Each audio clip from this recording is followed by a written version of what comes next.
அத்தை? ஏல கிச்சன்ல வயர் கூட வச்சிருந்தனே, பசிக்கு கடிச்சு கடிச்சு தின்னு புட்டியா? இங்க பாரு, ஓட்டைய பாரு, எப்படி பண்ண? நான் தின்றேன். நீங்க தான் தினமும் இப்படி தூக்கி போட்டுக்கிட்டு தெரு தெருவா போய் காய் வாங்குறன்ற பேர்ல பொறணி பேசிட்டு வர்றீங்க. பொறணி பேசும்போது கிள்ளி கிள்ளி ஏதாச்சும் பிஞ்சு இருக்கும். இல்ல இப்படி போட்டு ஆட்டிக்கிட்டு போய் வீடு வீடா பொறணி பேசினா எப்படி இருக்கும் தெரியுமா? அதெல்லாம் உனக்கு இப்ப தெரியாது.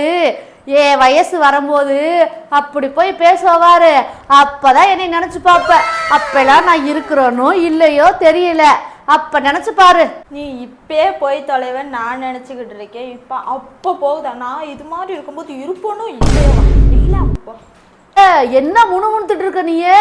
ஒன்னும் இல்ல அத்தை. அத்தை ரொம்ப நாளைக்கு ஆரோக்கியமா இருக்கணும்னு சொல்லிக்கிட்டு இருக்கேன் அத்தை. நம்பிட்டேன்.